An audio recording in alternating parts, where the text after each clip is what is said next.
You're listening to Innovation for Alpha, where we explore everything at the intersection of healthcare innovation and finance. Through our discussions and interviews, we keep you informed and educated about healthcare innovations, next-level venture investing, and everything involving the combination of the two.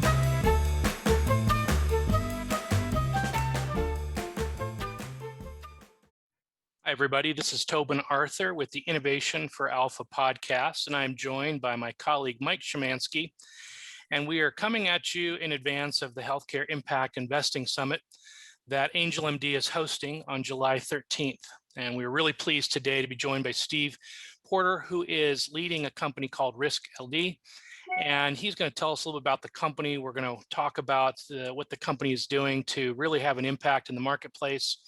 And then we'll talk more broadly about some of the background. And I'm going to turn it over to Mike and let Mike lead the questions. Mike? Thanks a lot, Tobin. Appreciate it.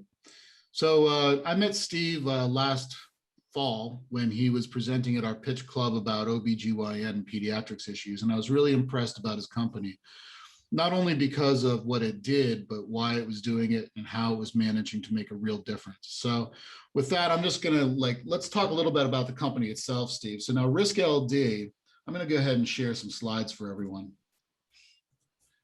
RiskLD was built to create better outcomes because there's a huge disparity in maternal health during labor. Could you tell me a little bit about that? That's exactly right, Mike. So if we advance to the next slide, we've got a couple of interrelated problems. The first is that here in the United States, we actually have the highest maternal mortality rate of any industrialized nation. So let's think about that for a moment. With all we spend in healthcare and the outcomes that we achieve in other clinical areas, we have the highest maternal mortality rate of any industrialized nation. But when we break that problem down by the numbers, a couple really disturbing statistics emerge. The first, we know that the majority, over 60% of pregnancy-related deaths are preventable.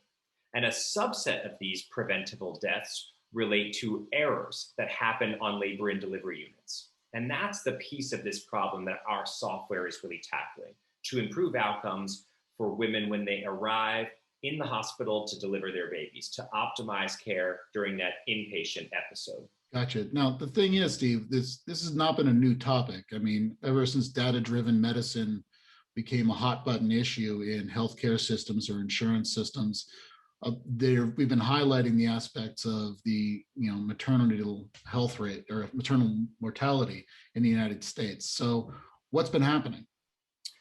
So a couple of things are happening.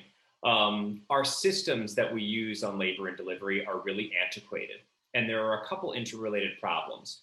We have disaggregated systems, one system that monitors the baby, the fetal monitoring system, and a separate system, the electronic health record, that houses all of information about mom.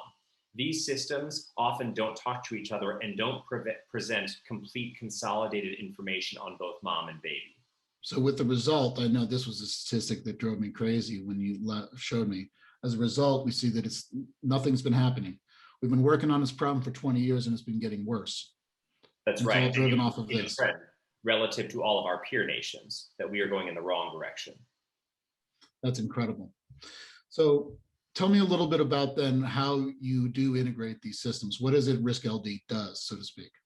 Sure. So at the highest level, what RiskLD does, it's a software application that integrates with the inpatient electronic health record and provides a combination of early warning and clinical decision support at the point of care on labor and delivery.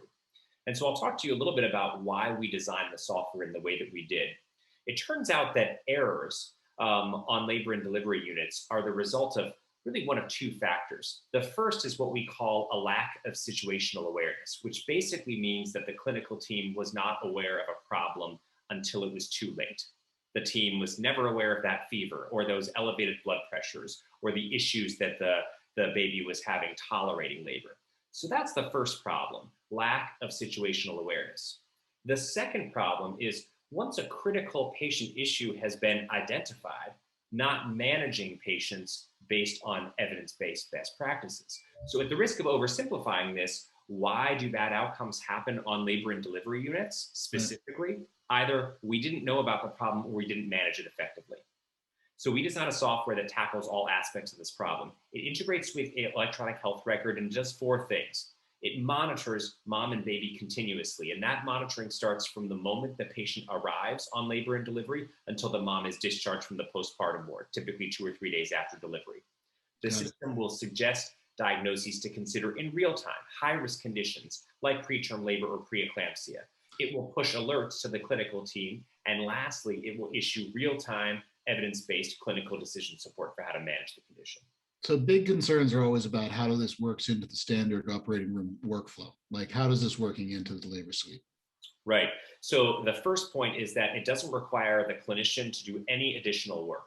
So this is a read-only interface that essentially is solving for one of the key pain points on labor and delivery, the disaggregation of information. That makes it easy to sometimes miss key problems and miss critical diagnoses. This is extracting over 130 different data feeds from the inpatient EMR, running them through our rules engine, and then based on that, suggesting diagnoses to consider. But it's a read-only interface. So there's no write back to the EMR. There's no additional charting, no additional work. Mm-hmm. Really what it's doing, it's facilitating communication and decision-making. It's making it easier for nurses and physicians and nurse midwives to do what they do every day. Got it.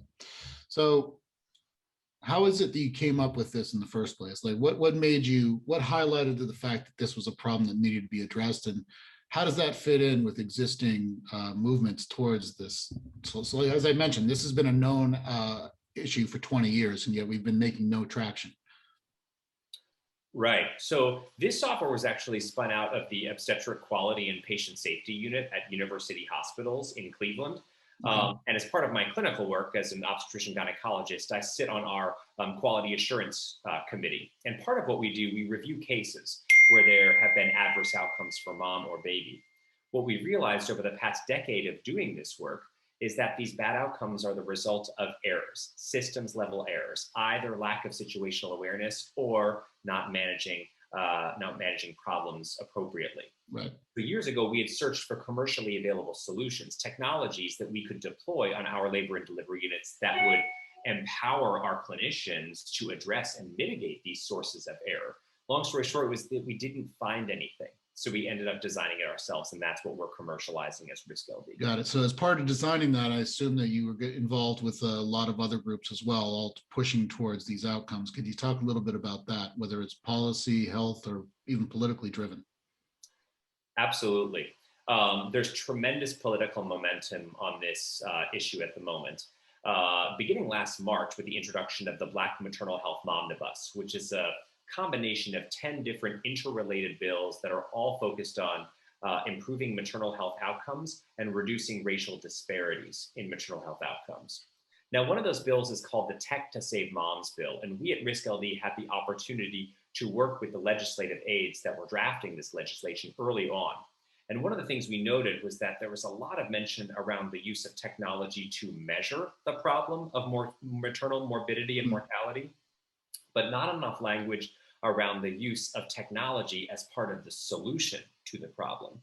So we worked with these legislative aides to include expanded language in the Tech to Save Moms bill around the importance of early alerting systems, clinical decision support systems, and remote monitoring tools to put these solutions in the hands of clinicians that are working on the front lines on labor and delivery units to improve the quality of care that they deliver.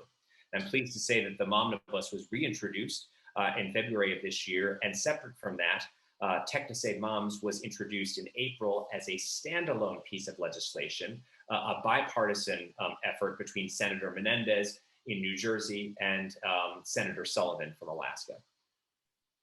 Got it. But one of the things that maybe you didn't highlight as much, but I certainly heard, was that there wasn't enough focus on the actual use case in the labor suite, that people were speaking so much about measuring the outcomes, but not about changing the outcomes via some direct measure. So what would you say about the fact that hands-on clinician experience was critical in the development of this product and of a solution to promote to policymakers in the first place? Well, in healthcare, we see a lot of solutions that are designed by software engineers, not necessarily designed by clinicians. That's part of what we were dissatisfied with currently available technologies because they didn't meet our needs. It was clear that we were going to have to design our own with the input of obstetric nurses and obstetric providers. Having that input was key to designing this because we know how we want information packaged, we know how we want it to be displayed. We then round that out with the advocacy work, with convincing legislators of the importance of providing government support for these kinds of technologies. Bear in mind that 43% of births in the United States are already paid for by Medicaid. So it's important that the federal government support hospitals that wish to deploy safety solutions such as ours. Got it. So you're suggesting that maybe doctors should be writing medical regulations and not legislators and lawyers? At least that might be a good idea for us to just try it out a little bit, or at least bring them into the room when they're writing them. Correct. At least providing critical input. All right. So let's at least include them in the conversation for a change. Try it out, see how it works, right? That's right. That's right. Although I do have to, the tremendous work that's coming out of Congresswoman Lauren Underwood's office in leading this effort, and working with her office and her policy directors has been an absolute privilege. What a refreshing thing to say that you enjoy working with some politicians and legislation writers and someone. So somebody out there is doing a good job. That's good to know. Absolutely. Well, and kudos to them. Congresswoman Underwood is herself a nurse by training. So she comes from their background. There's your answer. That's the key, right? Now we know what's going on. All right, very good. Now, one of the things that I noticed one of the times when we were talking about this is that this is not just a race-based issue, that in fact, this also has implications mostly with the quality of care or efficiency of care that's being provided in the first place. And that the fact is many of our minority communities are underserved in terms of healthcare access, but they're not the only communities that are underserved. Is that right? That's exactly right. Part of what our software platform aims to achieve is, regardless what a woman's journey has been during the course of her pregnancy, from the moment she arrives on the labor and delivery unit for that inpatient episode of care, she is entitled to the same high standard of care. Now, we know that women of color in the United States have worse pregnancy outcomes. Women of color in the United States are 3 to 4 times more likely to die during the course of their pregnancies than their white counterparts. But there are other drivers of adverse maternal health outcomes, specifically access to care. When you look at the availability of obstetric services in rural areas, this really interesting statistic that 60% of births in the United States are at hospitals that do fewer than 3 deliveries per day. So most deliveries are actually occurring at these super low volume hospitals. And there's this idea that it is hard to get good when you're doing something so infrequently. What you really need in those settings is this technology backstop of support. So if you are a family medicine practitioner that's doing deliveries at a critical access hospital, you might not be trained to recognize an atypical presentation of preeclampsia. You certainly might not be trained to manage it, but our software provides that technology backstop of support so that that diagnosis doesn't get missed. I see. And are there centralized centers where a human being sits there? Is this entirely AI based? Like, how is the decision making being made?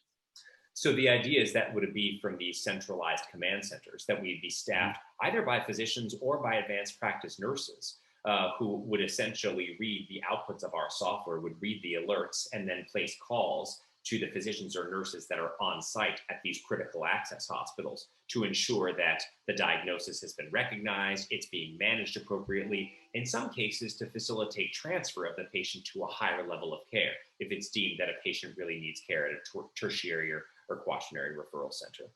Steve, I'm just curious too, when you look at those 60% of the hospitals that are not doing a lot of volume, and then you overlay, are there specific types of adverse events? You know, like if you took the top 3, do you wipe out 90%, or what does that look like in terms of the spread? Is it really a lot of different things, or is it just a handful of things? It's a great question. I think it depends a little bit on the environment in which you're operating in terms of the specific morbidity in that specific context. Overall, when we look at nationally at drivers of maternal morbidity and mortality, we're looking at cardiovascular disease, hypertensive disorders of pregnancy, and obstetric hemorrhage. Now, these are conditions that, when recognized and managed appropriately, we can mitigate the risk associated with these conditions. But it's about recognizing the problem as it's developing and managing it appropriately. Got it. Excellent. And from what I can see, it's actually had some positive outcomes. It works, so to speak. That's right. So the algorithms underpinning our software are based on a series of clinical practice guidelines. Now, these are paper-based protocols that were deployed by the obstetric team at university hospitals here in Cleveland. What they found was that after introducing standardized care pathways to essentially harmonize how care is delivered on the labor and delivery units, they were able to reduce dramatically the rate of serious safety events. That's a composite measure of adverse maternal or neonatal outcomes. So a bad outcome for a mom or a baby would feed into this calculation. What they have seen is since they've introduced these standardized care pathways, they've seen a dramatic but also sustained reduction in the rate of these serious safety events happening. What we have done is we've taken these standardized care pathways and we've embedded them into software so that we can bring them to scale. Got it. Great for the moms, great for the babies. Also not so bad for the cost of the healthcare system itself, right? That's right. So this is a graph that's looking at obstetric litigation costs incurred by the university hospital system. What they saw was that since this quality work began in earnest, they brought that down from a peak of $16 million in 2010 to at or below $1 million for the last 4, actually now 5 years running. And those are losses that directly hit the hospital's bottom line because it's a self-insured system. By delivering better clinical outcomes, then they were able to reduce the number of claims and reduce their litigation spend dramatically. Now, I'm actually going to stop sharing for a moment so we can just talk about us. One of the things that came up when you were at our pitch club last fall is I know you were in the process of raising funds, as all small entrepreneurs do, startups do, but you've been in the game for quite a while. I mean, the product had been there for years, right? Like when did you launch and have your first viable product in market? 2018, 2019? So we went live at university hospitals in January of 2019. And then about 6 months later, our software was approved as an application in Epic's App Orchard, which is their app store that allows basically any hospital that runs on Epic to download our software. So that happened in May of 2020. Now, the problem was 2020 was a very challenging year to be selling into hospital systems. Hospitals were a little bit distracted. Right. But so that was really what our needs were as an early stage company. We had a commercial grade software. Our application was approved in Epic App Store, and we were looking for customers. We were looking for demonstration sites. We needed reference accounts. That's what I wanted to get at. It's like you were looking to raise money, but in reality, what you needed were customers. In every step of the way, the money was in order to extend your runway, in order to acquire those customers. But at the end of the day, it was the customers that mattered. It was visibility. It was your ability to get attention, your ability to validate your product. That's exactly right. You know, in fact, we had a very early conversation with a healthcare improvement company that does consulting and advisory, provides consulting and advisory systems to hospitals across the country. We provided them with an early demo of our software, and they said, "We love it. We love what you do. You need to get this stood up at 5 hospitals. We can take you from 5 to 50. Right? But you need to do that hard work of getting to 5 hospitals." So this was a very early conversation where there was talk about the inflection point at which they might be interested in acquiring us. But we needed to prove it out at those early customers. And what did you find? Let me just ask on that point, Steve, what did you find? I mean, as you mentioned, it was a tough year last year, but if you can potentially filter out some of the noise related to that, what were the friction points? You know, what do you anticipate in terms of sales cycles to get, further penetration? Sure. I think a couple of points. I think in talking to hospitals about a new technology, no hospital wants to be number one. Everyone wants to be number 2 or 3, but no one really wants to be number 1 because they want someone else to sort of work out the kinks, right? And have a sort of nice polished iron product.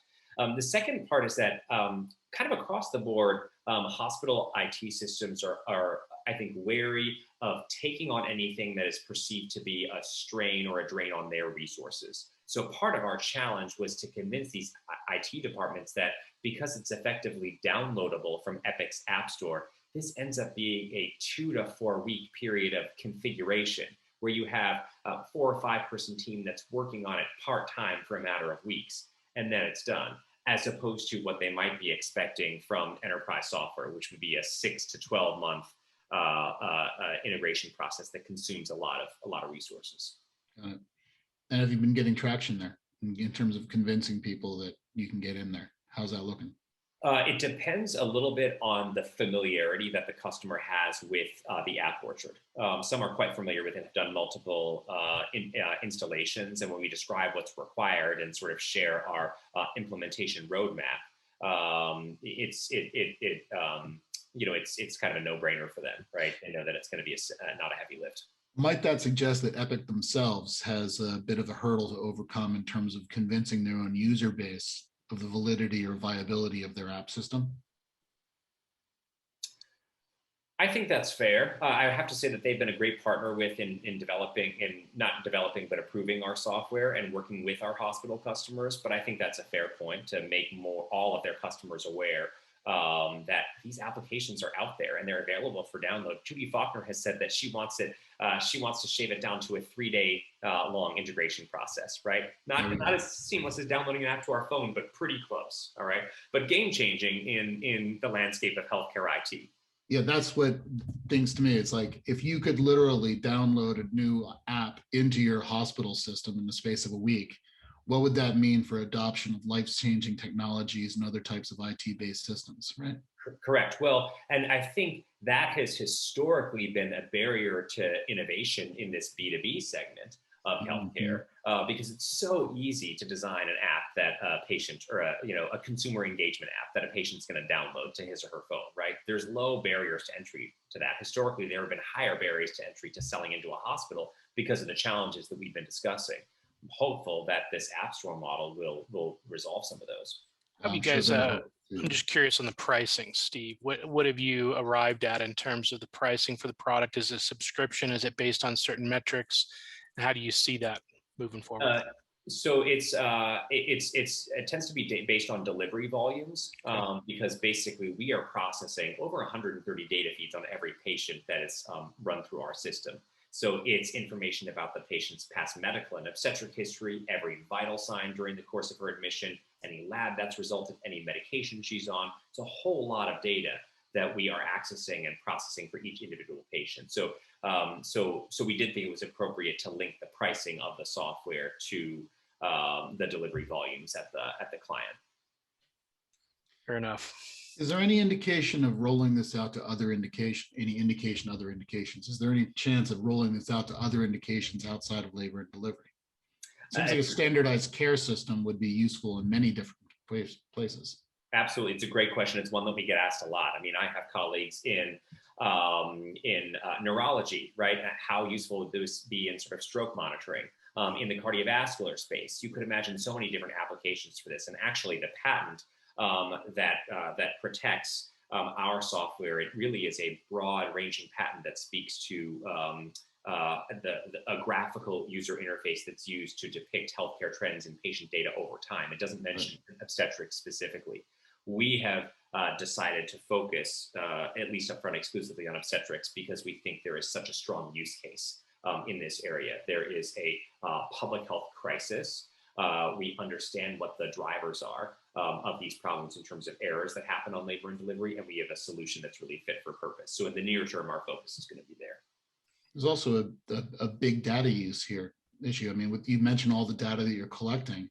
Imagine if this had been all collected across COVID patients in order to normalize care in early days, to understand exactly where the microthrombosis was coming from or the cytokine storm impacts, and to improve care. And particularly valuable in obstetrics, Mike, because remember, pregnant women are often the first to be excluded from any clinical trial. If you are enrolling patients in a clinical trial, the first question you're typically asking is, are you pregnant? Are you thinking about becoming pregnant? Right? So there is a dearth of level 1 evidence, of sort of randomized controlled trial generated evidence on some of our key obstetric conditions. You take preeclampsia, for instance. You know that up to a third of patients will only get preeclampsia in the postpartum period after they've delivered the baby. But why? What is it specific? What combination of medical comorbidities, of genetics would help us be able to better predict that and risk stratify so that we could intervene in the subset that we know is more likely to develop that condition? Steve, can you talk just a little bit about what's next? As you guys have accomplished a lot over the last year, let's just hit on the balance of 2021. What are your primary goals? And then maybe even looking just a little bit further ahead than that. Sure. So the balance of this year, we are laser focused on implementations. So in addition to our existing implementation in the university hospital system, which is a network of 5 hospitals, we have a pilot that's about to launch in the East Bay of San Francisco, a little bit south of us in Ohio. Some other pilots planned in the northern part of New Jersey, and right outside of DC. So a lot of excitement for this solution, because if you talk to hospitals, this is a clear need for hospitals, right? Mm-hmm. Labor and delivery is an essential service. Improving outcomes in labor and delivery is sort of a universal mandate. So we are laser focused on getting those implementations up and running and keeping our customers happy.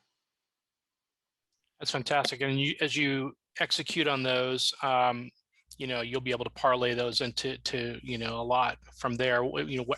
As you get out just a little bit further, are you simultaneously continuing to mine the pipeline for the next set of clients? Are you is product refinements a key piece? What are the other focuses beyond executing on these clients? Absolutely. So we're always focused on building our pipeline. In fact, we're already talking to customers that are interested in a 2022 implementation, because we feel like we're actually pretty set for 2021 in terms of sort of what we can deliver.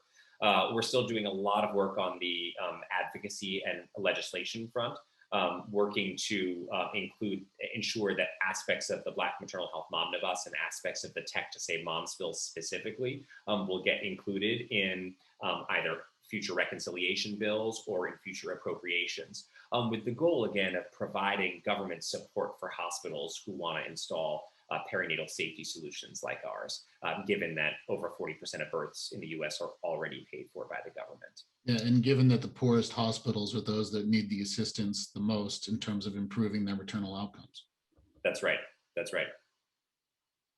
Hey, Mike, do you want to shift just a little bit in our final minutes, because I know Steve's got schedule to keep, talk a little bit about the Impact Summit, and obviously there's some obvious implications as to why we think this company's a great fit, but maybe kind of go down that path a little bit. Absolutely. So, like I met Steve and RiskLD during prep for his Pitch Club appearance last fall, and struck by just the way that problems needed to be solved, and yet the very important problems that they were trying to solve in society. And Steve, while special, is not unique. There have been a large number of other companies that came down that same pathway, where, much like Steve, what he really needed was one customer, or 2 customers, or 5, as the case may be, or a clinical trial partner, or visibility, or education, in terms of educating doctors what best practices were, and that this was the implementation of that in order to change workflow practices and overcome the hurdles to adoption. There are so many of these types of things. And then when you look at what the problems are in our healthcare system or in society, and you realize that the solutions exist, but some of the companies that are specifically trying to solve those problems are those that need our assistance the most, it feels very karmically appropriate to try to get as many of these stakeholders across the healthcare ecosystem in a room together and allow us to discuss what these problems are, what the best means are of solving them, and then helping those companies that need to solve them to do so. So that's what the Healthcare Impact Investing Partnership is all about. And our summit on July 13th is our kickoff event for that partnership. We're proud to say that we have many partners already signed up. We are always looking for more. They range across state organizations, incubators, investors, medical associations, insurers, healthcare systems. These are the people that need to be sitting in the room together to talk about solving these problems. Much like Steve, when we talked about the legislation, it was so important to have doctors involved with the writing of that legislation and the writing of new regulations. All of the stakeholders need to be talking about how to solve this, or else you get unidirectional solutions. It just doesn't work. So that's what we're here to do. Hey, Steve, maybe just tie that comment that Mike made into, as he indicated, both the listeners of the Innovation for Alpha podcast, the Angel MD community, and attendees at this summit will be varied. But let's focus in a little bit on investors first and foremost. That can include family offices, high net worth individuals. Secondly, clinicians. We'll have a lot of clinicians that listen to this and pay attention. And there can be others. So as you think about what you need, like what will help the company, and it doesn't have to be necessarily in rank order, but what are the things that come to mind if somebody listening to this said, this sounds really interesting, I'd like to help Steve out in some way? What are those things?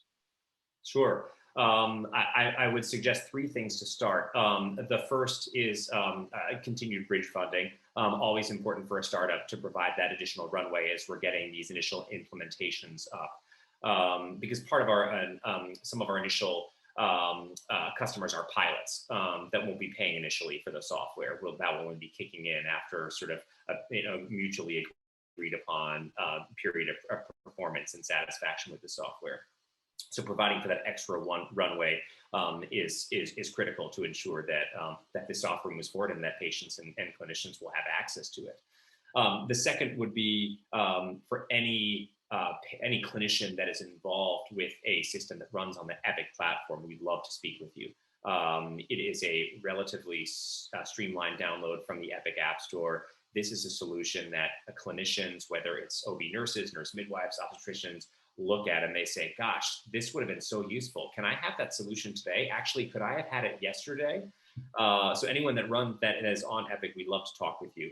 The third would be we're always looking to both improve and conduct research on our product. So any partners that are interested in conducting research that would look at how the software performs against certain clinical outcomes. Does it shorten the time to treatment for certain conditions? Does it improve awareness of certain conditions? Does it deliver better clinical outcomes?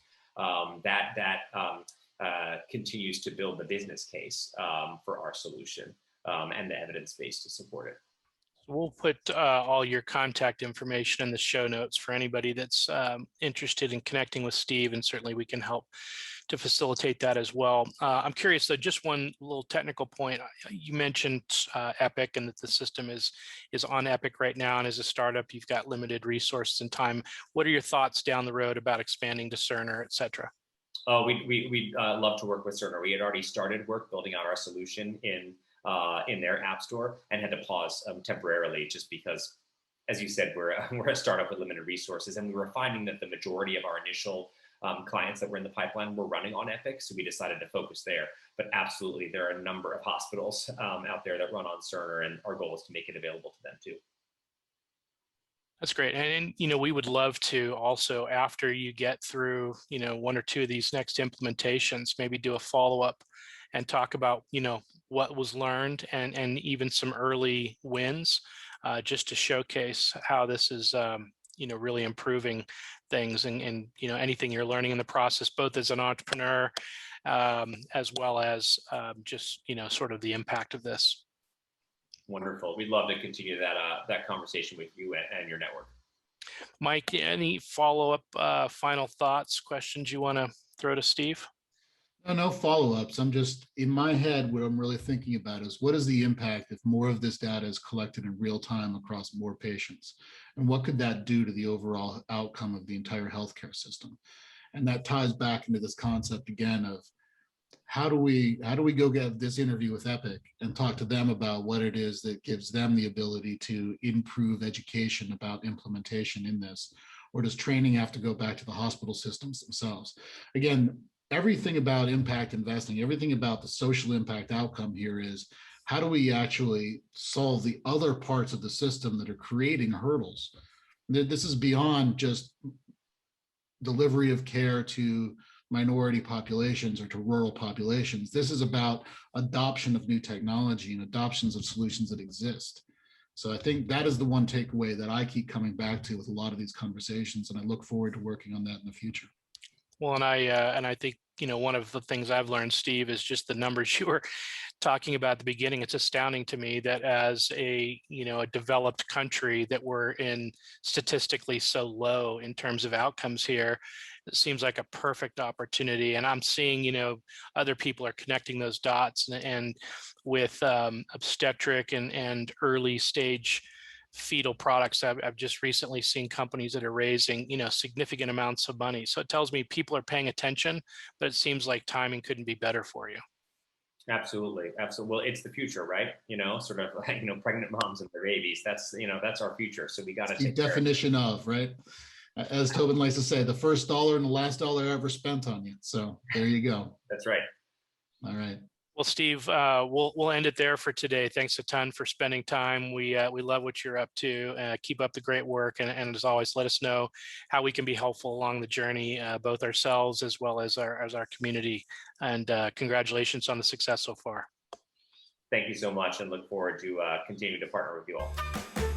See you again soon for the next episode of Innovation for Alpha. Make sure to go to Innovation for Alpha for access to prior episode links, show notes, and other valuable resources. This show is for entertainment purposes only. Before making any investment decisions, please consult with a professional. This show is copyrighted by Angel MD Media, and written permission must be granted before syndication or rebroadcasting.